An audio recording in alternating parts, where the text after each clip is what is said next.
बस 10 साल में उत्तराखंड के चार धामों का इकोसिस्टम पूरी तरह से बर्बाद हो सकता है। जी हाँ, एक ऐसी रिपोर्ट सामने आई है जिसमें साफ साफ लिखा गया है कि उत्तराखंड के चार धाम हर दिन अपनी आखिरी सांसें गिन रहे हैं। अगले 5 मिनट में मैं आपको उस रिपोर्ट का हर वो पन्ना दिखाऊंगी जिसमें ये बताया गया है कि कैसे चार धामों में उमड़ रही भीड़ केदारनाथ की 2013 आपदा से भी बड़ी तबाही ला सकती है। नमस्कार, मेरा नाम है रक्षिता और आप देख रहे हैं खबर उत्तराखंड। उत्तराखंड के चार धाम हमारी आस्था का सबसे बड़ा केंद्र है।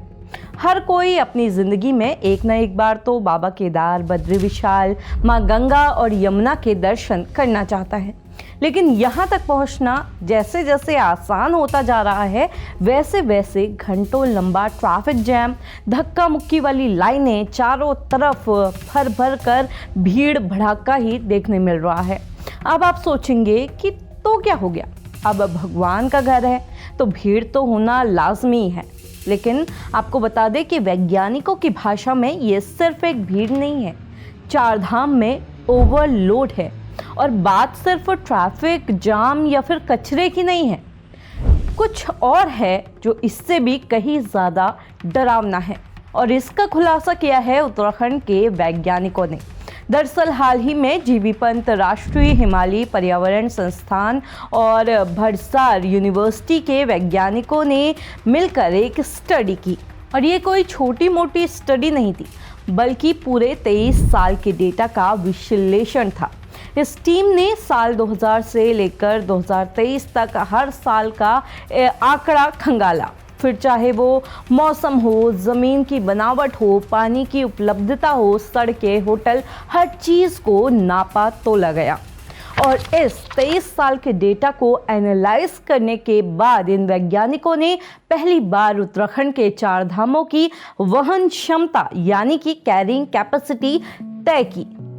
आपको बता दूं कि हर इलाके की एक कैरिंग कैपेसिटी होती है, यानी वो जगह कितना भार सहन कर सकती है। जैसे मान लीजिए एक लिफ्ट है, वो सिर्फ 10 लोगों का भार सहन कर सकती है, लेकिन अगर उसमें 25 लोग जबरदस्ती घुस जाए तो वो खराब होने के साथ साथ टूटकर गिर भी सकती है।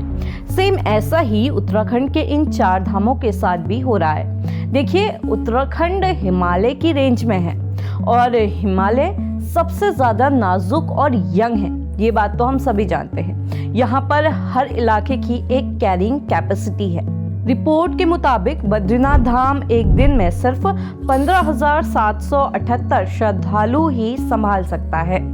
केदारनाथ धाम एक दिन में सिर्फ 13,111 श्रद्धालुओं का बोझ उठा सकता है। गंगोत्री एक दिन में 8,178 लोगों का भार सहन कर सकती है और यमुनोत्री की क्षमता तो सिर्फ 6,160 लोगों की है।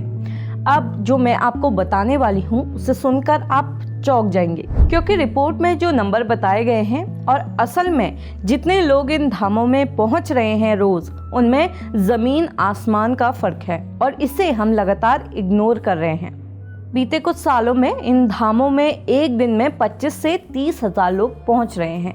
2000 के दशक में जहां इन चार धामों में श्रद्धालुओं की संख्या 10 लाख प्रतिवर्ष रहा करती थी, अब ये बढ़कर हो गई है 50 लाख। 2023 में चार धाम में 56 लाख के पार सैलानी पहुंचे थे और 2024 में 47 लाख।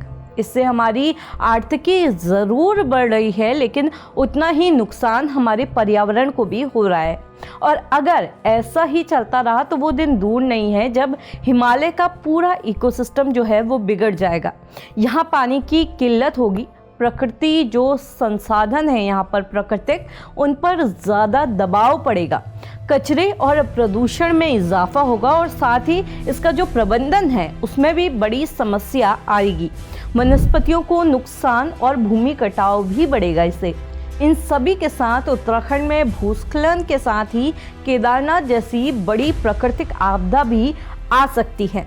अब आप सोचेंगे तो इसमें क्या हम यात्रा पर जाना बंद कर दें? हम क्या करें? तो बिल्कुल भी नहीं, आस्था पर कोई रोक नहीं लगा सकता है। और हमारे राज्य की इकोनॉमी का ज़्यादातर हिस्सा टूरिज्म से ही चलता आ रहा है। इसलिए वैज्ञानिकों ने इससे बचने के लिए कई प्रैक्टिकल सुझाव दिए हुए हैं। वैज्ञानिकों का कहना है कि केदारनाथ में रोज़ाना आप 13,000 श्रद्धालु ही भेजें, बद्रीनाथ में 15,778, गंगोत्री में 8,178 और यमुनोत्री में 6,160। इसी के साथ वैज्ञानिकों ने ये भी कहा कि आप चारधाम के आसपास वैकल्पिक पर्यटन स्थल भी बना सकते हैं, जिससे जो पर्यटकों की भीड़ है वो वहाँ पे से बढ़ जाएगी। देखिए, ये लड़ाई आस्था बनाम विज्ञान की नहीं है, ये लड़ाई अंधाधुंध पर्यटन बनाम सतत और सुविधाजनक तीर्थ यात्रा की है।